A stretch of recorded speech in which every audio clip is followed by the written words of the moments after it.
সাঁই সাঁই করে ছুটছে গাড়ি। গাড়ির জানালার এক পাশ দিয়ে ঢুকে অন্য পাশ দিয়ে বের হয়ে যাচ্ছে মেঘ। সর্পিল আকৃতির সড়ক বেয়ে গাড়ি উঠছে উপরের দিকে ৩,০০০ ফুটের বেশি উঁচুতে, যেখানে মেঘের শীতল পরশ বুলিয়ে দেয় শরীর। হাত দিয়ে ছুঁয়ে দেখা যায় মেঘরাশি। আশেপাশে শুধু পাহাড় আর পাহাড়।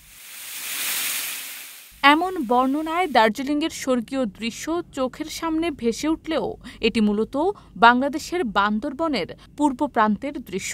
মিয়ানমারের সীমান্তবর্তী দুর্গম পাহাড়ি এলাকা থানচি উপজেলার বঙ্কুপাড়া গ্রাম। উপজেলা শহর থেকে ৩ ঘণ্টার রাস্তা পেরিয়ে দুর্গম এই এলাকায় সড়ক নির্মাণের কাজ এগিয়ে নিচ্ছে বাংলাদেশ সেনাবাহিনী, যার এক পাশে মিয়ানমার, অন্য পাশে বাংলাদেশ। বাংলাদেশ সেনাবাহিনীর নেতৃত্বে বাস্তবায়িত সীমান্ত সড়ক নির্মাণ প্রকল্পটি কেবল একটি অবকাঠামোগত উন্নয়ন নয়, এটি এই অঞ্চলের সামাজিক এবং মানুষের জীবনমান উন্নয়নে ভূমিকা রেখেছে। এই প্রকল্পটির সর্বমোট দৈর্ঘ্য হচ্ছে ১,০৩৬ কিলোমিটার। ইতোমধ্যে যেখানে আমরা ৩১৭ কিলোমিটার সম্পন্ন করেছি এবং বাকি যে অংশটুকু আছে সেটা আমরা পরবর্তী ধাপগুলোতে সম্পন্ন করব ইনশাল্লাহ। আপনারা জানেন, দুর্গম পার্বত্য অঞ্চলে যোগাযোগ একটি বড় প্রতিবন্ধকতার নাম। যেখানে আগে একটি অঞ্চল থেকে অন্য অঞ্চলে অথবা একটি অঞ্চল থেকে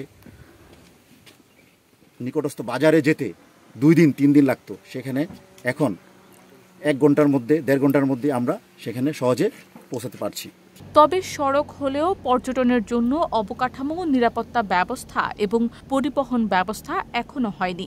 সরকারি উদ্যোগে এরকম প্রাকৃতিক সৌন্দর্যকে কাজে লাগিয়ে আন্তর্জাতিক মানের পর্যটন গড়ে তোলা সম্ভব বলেই মনে করেন বাংলাদেশ সেনাবাহিনী।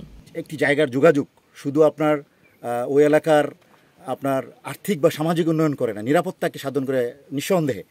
যেমন আগে যেখানে আপনার পাহাড়ি সন্ত্রাসীরা ঝিরি ধরে বা আপনার যেখানে গহীন জঙ্গল আছে সেখান দিয়ে আপনার ছোটো ন্যারোপথ নির্মাণ করে চলে যেত, সেখানে কিন্তু এখন যেতে পারছে না। কারণ সেখানে আগে যেখানে সেটা ছিল এখন সেখানে রাস্তা হয়ে গিয়েছে।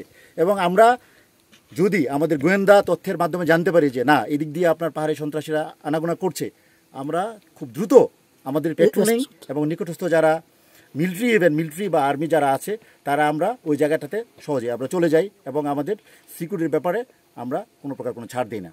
বাংলাদেশ ট্যুরিজম বোর্ড সংস্থার মতে এই সড়কের সম্ভাব্য পর্যটন স্পট নিয়ে শীঘ্রই উদ্যোগ নেওয়া হবে। এতে পার্বত্য চট্টগ্রামের অপরূপ সৌন্দর্য উপভোগের নতুন ক্ষেত্র তৈরি হবে। শারমিন নিশু, ঢাকা পোস্ট।